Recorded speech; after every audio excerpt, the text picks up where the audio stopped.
श्री हित भोलानाथ जी, श्री हित भोरी सखी जी मध्य प्रदेश के भेलसा नामक नगर में एक सक्सेना कायस्थ परिवार में रहा करते थे, जिनके पिताजी का नाम श्री छेदालाल जी सक्सेना था। इन्हीं के गृह आंगन में श्री भोलानाथ जी का जन्म विक्रम संवत 1947 आषाढ़ कृष्ण षष्ठी के दिन हुआ था।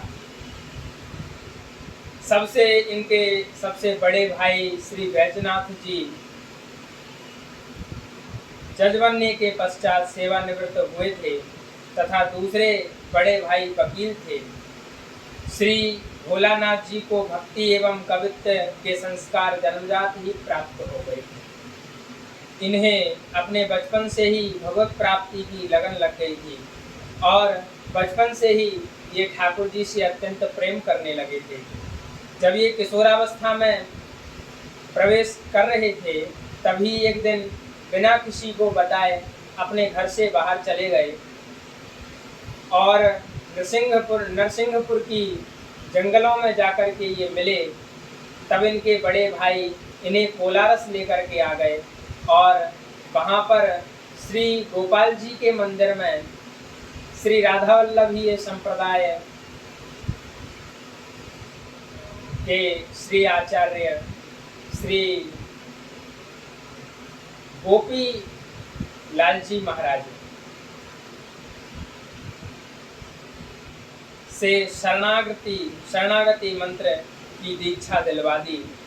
अब ये प्रतिदिन श्री गोपाल जी के मंदिर में जाकर के पूज्य गुरुवर से श्री राधा वल्लभी उपासना पद्धति का संज्ञान प्राप्त करते और श्री जी के दर्शन करते हुए उन्हें स्वरचित विनय गीतों को सुना करके रिझाया करते थे। अपने द्वारा पदों को बना करके अपने भावों को सजा करके श्री जी को सुनाया करते थे। उन्होंने इसका उल्लेख स्वयं इस प्रकार किया है। श्री जी सन्मुख कहत जे विनय गीत प्रति द्योस तेत संग्रह करो करुणा कोर भरोस। श्री भोलानाथ जी यद्यपि विवाह के बंधन में नहीं बनना चाहते थे, किंतु गुरुवर्य की आज्ञा से इन्होंने गृहस्थ जीवन व्यतीत करना स्वीकार कर लिया और विवाह करने के लिए सहमत हो गए। गृहस्थ जीवन अपनाने के पश्चात भी इनका भजन उपासना का कार्य किसी भी प्रकार से बाधित नहीं हुआ और ठाकुर जी की कृपा से कोई व्यवधान इनके जीवन में गृहस्थ जीवन में नहीं आया। बस्ता भगवत कृपा के फलस्वरूप एक भक्त को सभी परिस्थितियों में उसके भजन में अनुकूलता प्राप्त हो ही जाती है। श्री भोलानाथ जी ने प्रारंभ में हाई स्कूल तक की ही शिक्षा प्राप्त की थी। बजरंगगढ़ में अध्यापन का कार्य करने लगे थे, किंतु अध्यापन का कार्य करते हुए इन्होंने इंटर एवं बीए की परीक्षाएं भी उत्तीर्ण कर ली थी। इसी काल में उन्होंने अखिल भारतीय रामायण प्रतियोगिता में भाग लेकर के मर्यादा पुरुषोत्तम श्री राम शीर्षक एक निबंध लिखा तथा उस समय प्रथम पुरस्कार इन्होंने प्राप्त किया। श्री भोलानाथ जी की प्रतिभा एवं धार्मिक वैदुष्य से प्रभावित होकर के छतरपुर नरेश महाराजा श्री विश्वनाथ सिंह जी ने इन्हें अपने पास बुलवा लिया और इन्हें अपने धार्मिक परामर्शदाता के रूप में नियुक्त कर दिया। ये छतरपुर में अनेक वर्षों तक रहे।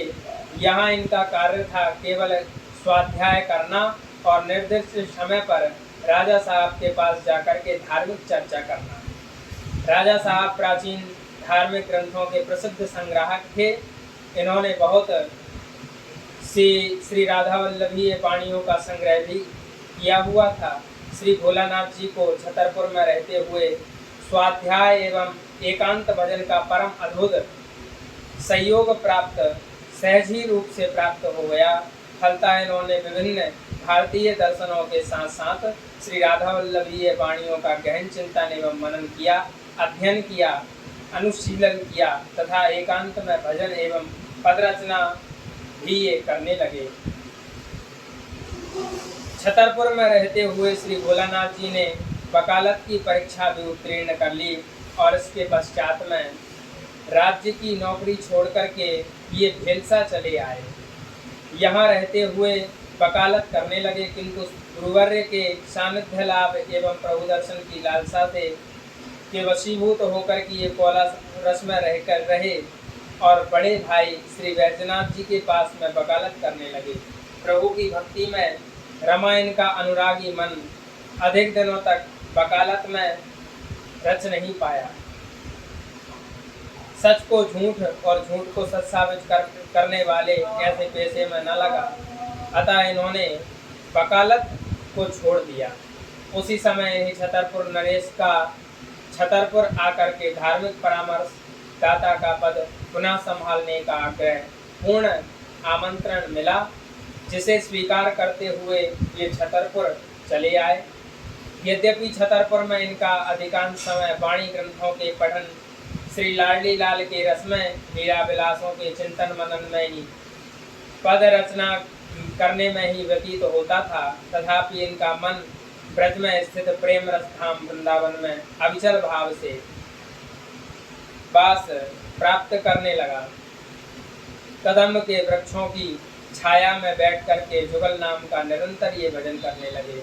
ब्रजवासियों का जूठन प्रसाद खाने, यमुना जल का पान करने, रसिक जनों का सत्संग लाभ प्राप्त करने एवं उनके द्वारा समाज गान में गाए जाने वाली प्राचीन रसिकों की रस भरी पदावलियों को सुनने, कुंज निकुंजों को डोलने एवं प्रातः काल के समय वहाँ की सोहनी सेवा करने एवं श्री लालजी प्रियालाल के साक्षात दर्शन करने आदि के लिए अतिशय लालायित हो उठे, तथा जिसका उल्लेख उन्होंने इस पद में इस प्रकार किया है। दीजे मोही पास ब्रज माही, जुगल नाम को भजन निरंतर और कदम बन छाही। दीजे मोही बास ब्रज माही, ब्रजवासिन के झूठन टूका अरु जमुना को पानी। रसिकन की सतसंगति दीजे, सुनि वो रस भरी वाणी। दीजे मोहि पास ब्रज माही। वृंदावनेश्वरी स्वामिनी श्री राधा ने इनकी प्रेम भरी धार्मिक पुकार सुनकर सुन ली। इसी समय इनके एकमात्र पुनः पुत्र एवं पत्नी का देहांत हो गया एवं थोड़े ही दिनों के पश्चात इनके पिता स्त्री भी परलोकगामी हो गए। अब इनकी कोई गृहस्थिक बंधन शेष नहीं रह गया था। इनका वृंदावन आने का मार्ग प्रशस्त हो गया। अतः ये छतरपुर नरेश की नौकरी छोड़ करके एवं समस्त सांसारिक बंधनों को छोड़ करके वृंदावन आ गए और जीवन के अंतिम क्षण तक स्थायी रूप से यहाँ ही निवास करने लगे। वृंदावन में आने के पश्चात श्री भोलानाथ जी ने श्री राधा वल्लभ जी के मंदिर में रासवंश सेवाधिकारी श्रीहित गोवर्धन लाल जी महाराज राधाचरण प्रधान से नित्य विहार प्राण श्री वृंदावन रसोपासना के निज मंत्र की दीक्षा प्राप्त की और रस भजन भावना में अनन्यता के साथ संलग्न हो गए। इस तथ्य का उल्लेख श्रीहित किशोरी शरण अली जी ने श्रीहित अनन्य रसिकावली में निम्न प्रकार से किया है। गुरु गोवर्धन लाल चरण से नीके विधि, रीझे परम दयाल दई करि कृपा सुहित निधि। रहत भावना छके आठहूँ जाम जुगल की, गिरा मधुर में छलकी अरुणैन में झलकी। अब भोरी सखी होई कै, हाँ अब भोरी सखी होई कै, रहत सखिन के साथ जो, परम रसिक ही काल में है श्री भोलानाथ जो। श्री भोलानाथ जी के वृंदावन आने पर कुछ दिनों तक तो इनके बड़े भाई श्री शंभुनाथ जी एडवोकेट इनके खाने पीने के रहने आदि की व्यवस्था पहुंचाते रहते थे, धन पहुंचाते रहते थे, कुछ द्रव्य इनके जीवन यापन की, जीवन उपार्जन की लिए धन पहुंचाते रहते थे। लेकिन किंतु अल्पायु में ही उनका निधन हो गया और इनसे प्राप्त होने वाली आर्थिक सहायता बंद हो गई। अब इनके सामने जीविकोपार्जन की एक विकट समस्या खड़ी हुई, क्योंकि ना तो ये इस हेतु कोई काम धंधा ही कर सकते थे और किसी से कुछ मांगना याचना करना इनके स्वभाव में नहीं था। इस स्थिति में पढ़कर के इन्होंने कुछ दिनों तक सेवा कुंज में बंदरों द्वारा छोड़ी गई चने की छुट्टियों को खाकर के जीवन यापन किया और शांति पूर्वक अपना भजन करते रहे। किंतु जैसे ही इनके गुरुवर श्री गोवर्धन लाल जी को इस बात का पता लगा, तब उन्होंने श्री राधा वल्लभ जी के मंदिर से इनके लिए प्रसाद की सुंदर व्यवस्था कर दी। अब ये निश्चिंत होकर के प्रेम रस भजन साधना में निरंतर निरत हो गए। एक भाव यह भी आया कि श्री राधा रानी ने श्री हित गोवर्धन लाल जी महाराज के स्वप्न में आकर के दर्शन दिया और कहा कि मेरी एक बड़ी प्यारी सखी श्री भोलानाथ जी सेवा कुंज में रह कर के बंदरों की छोड़ी हुई हड्डियों को खा करके रहते हैं और ये मुझे बिल्कुल भी अच्छा नहीं लगता कि मेरी सखी ऐसे जीव को पालन ऐसे करे, अपने उदर का भरण पोषण ऐसे करे, ये मुझे बिल्कुल भी अच्छा नहीं लगता। इसीलिए आप हमारा प्रसाद सेवा कुंज में भोलानाथ जी के लिए अवश्य पहुंचाया करें, ऐसा आदेश दिया। और गोवर्धन लाल जी महाराज श्री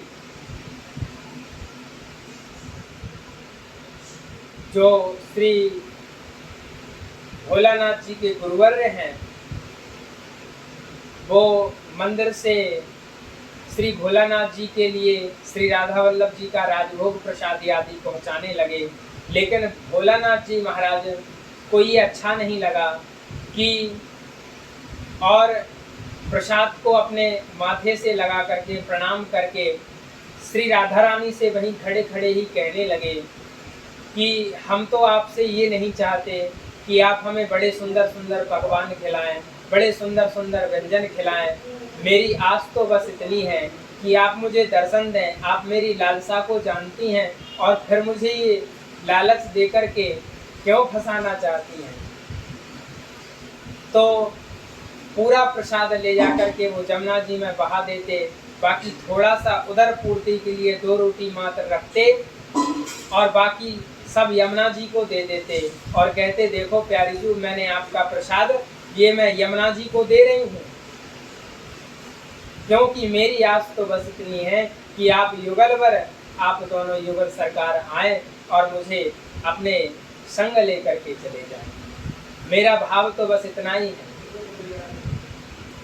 कि मैं आपसे सदैव प्रेम करती रहूं, इसके अलावा मुझे आपसे कुछ भी नहीं चाहिए। श्री भोलानाथ जी सेवा कुंज से विशेष इनका लगाव था। इन्होंने सेवा कुंज मंदिर में विराजमान चित्रपट सेवा में छुपे हुए भाव को भी स्पष्ट किया। युगल सरकार श्री लाडली लाल जी प्रथम मिलन की लज्जा के कारण अपने नेत्रों को अपने श्री चरणों में इन्होंने गड़ा रखा है तथा उनके पद संवाहन की लोल लालसा लिए हुए लाल जी के नेत्र भी उनके श्री चरणों के लालच से भरे हुए उन्हें उनके श्री चरणों को निहार रहे हैं। जैसे ही दोनों की दृष्टि एक दूसरे से मिलती है, तभी श्री लाल जी श्री प्रिया जी की मौन स्वीकृति प्राप्त कर एवं श्री प्रिया जी के श्री चरणों को अपने हृदय में धारण करके उनके श्री चरणों को चापने की सेवा ललित रीति से प्रारंभ कर देते हैं तथा उन्हें बलिहारी जाते हैं। श्री भोलानाथ जी प्रातः काल में सेवा कुंज एवं वृंदावन की कुंज गलियों में झाड़ने बुहारने की सेवा करते थे। झाड़ू लगाने की सेवा उनकी सबसे प्रमुख सेवाओं में एक है। इनका बड़ा मन करता था मैं कुंज निकुंजों की सेवा करूं, झाड़ू बुहारी करूं, और ये करते भी थे।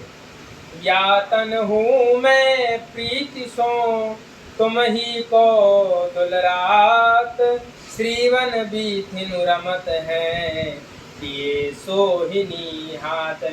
अपने हाथ में ये सदैव सोहनी अर्थात झाड़ू सदैव पकड़े रहते हैं कि इनका भाव रहता है कि इन कुंज निकुंजों में हमारे श्यामा श्याम विचरण करते हैं, इन रसवीथियों में विचरण करते हैं, तो कहीं कोई कांटा फूल पत्ती आदि इनसे भी श्री जी के चरणों में कहीं कष्ट ना हो जाए, कोई कंकड़ उंकड़ ना गड़ जाए, तो सबको झाड़ू बुहारी करके हटाते रहते हैं। बड़ा सुंदर मधुर इनका भाव। श्री भोलानाथ जी कहते हैं, नाम श्वास दो बिलग चलत है, इनको भेद नमो को भावे, श्वास ही नाम नाम ही श्वासा, नाम श्वास को भेद मिटावे। श्री भोलानाथ जी का बड़ा सुंदर भाव कि ये श्वास और नाम अलग अलग चलता है, बोले इनमें मेरा मन लगता नहीं है, मुझे ये रुचिकर नहीं लगता, ये मुझे पसंद नहीं आता कि नाम अलग चल रहा है श्वास अलग चल रही है। अरे श्वास में नाम का रसस्वादन आस्वादन होना चाहिए, नाम और श्वास दोनों संग चलना चाहिए, इनमें विलगता पृथकता नहीं होनी चाहिए, नाम और श्वास एक हो जाएं ऐसा भाव होना चाहिए। नाम और श्वास एक हो जाएं, जब लो नाम श्वास तब ही लो, एक मेक बह जाऊं, ऐसा भाव श्री भोलानाथ जी महाराज ने श्री भोली सखी ने अपने पद में गाया है। बाहिर कछु न कछु तब भीतर जिए और नाम एक भय जावे, तब निज रूप नाम को प्रगटै, तन में श्रीवन सहज दिखावे। तब नाम और श्वास जब एक हो जाती है, तब कछु नाम का स्वाद तब जाकर के कोई थोड़ा सा पा सकता है, और रस जब वो प्रकट होता है दिव्य प्रेम आनंद रस प्रेम, तब श्रीवन सहज दिखावे, वृंदावन की सहज माधुरी उसके हृदय में तत्क्षण प्रकट हो जाती है। ऐसा भाव श्री भोलानाथ जी ने कहा। जैसा कि पूर्व में कहा था कि श्री भोलानाथ जी वृंदावन आए और पूर्व पद रचना करने लग गए। इन्होंने अपनी रचनाओं में भोरी हित भोरी एवं भोरी हित छाप से प्रयुक्त किया है। भोलानाथ जी का विरह इतना बड़ा कि महाराज अब तो इनके विरह की व्याकुलता बढ़ने लगी।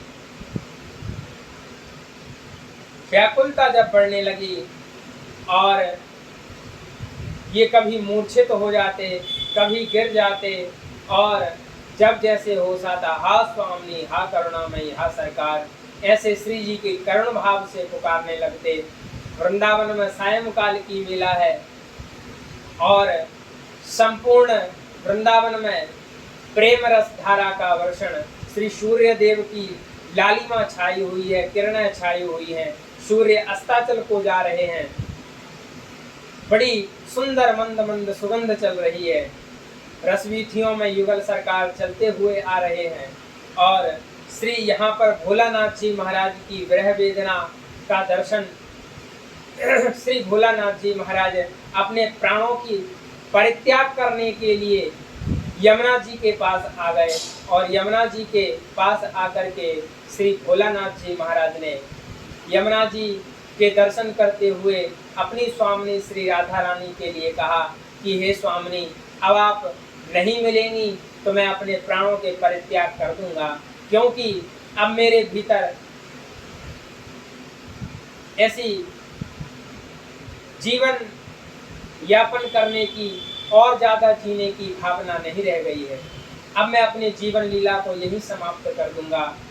और श्री भोलानाथ जी जैसे ही यमुना जी में कूदने लगे, तत्क्षण श्री स्वामिनी जी ने हाथ पकड़ लिया और स्वामिनी जी के दर्शन करके श्री भोलानाथ जी गदगद कंठ होकर के रुदन करते हुए श्री जी के तत्क्षण चरणार बिंदों में गिर पड़े और चरणों की बलिहारी जाके प्यारी जी के चरण संवाहन करते हुए श्री जी के चरण चापते हुए बार बार स्वामिनी से हा किशोरी हा स्वामिनी करके, आप कितनी करुणामयी हैं, कितनी दयालु हैं, हे राधा सर्वेश्वरी, आपके चरणार बिंदों को छोड़कर और आपके दर्शन करने के बाद अब मैं जीवित नहीं रहना चाहता।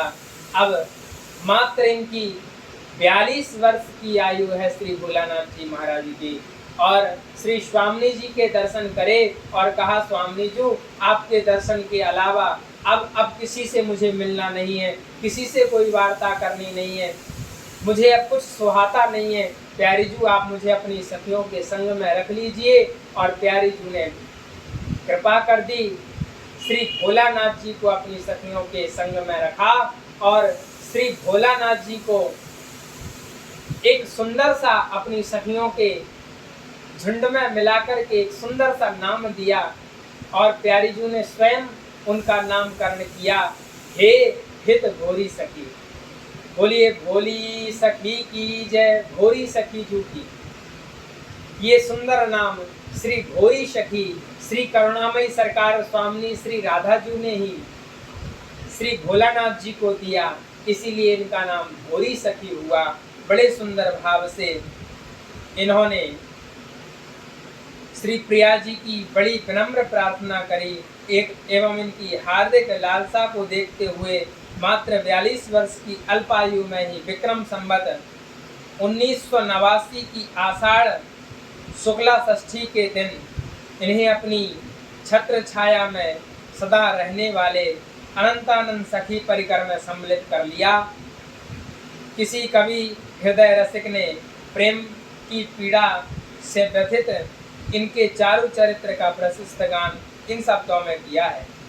जाके प्राणन संग प्रेम की पीड़ा पाई, प्राणन ही मैं रमी कछो नैननी में छाई, पीड़ा ही मैं प्राणनाथ के दर्शन पाए, जुग जुग के प्यासे नैना छवि देख सिहाए, सही सराही सराही के कठिन प्रेम की पीर, बिक जान्यो बिनु मोल ही, हित भोरी मति धीर।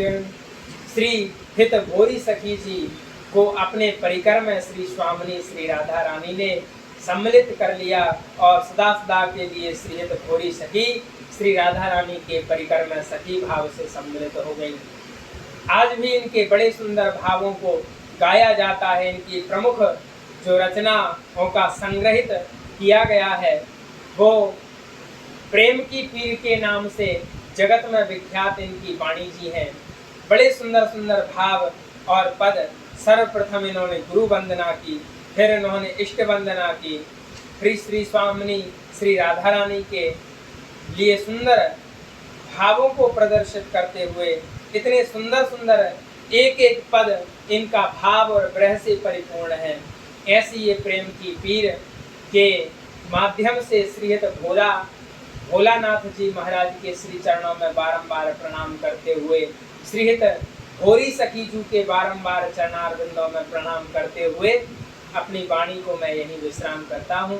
कल पुनः फिर एक नए प्रसंग में जाकर के चर्चा होगी। तब तक के लिए जय जय श्री हरि।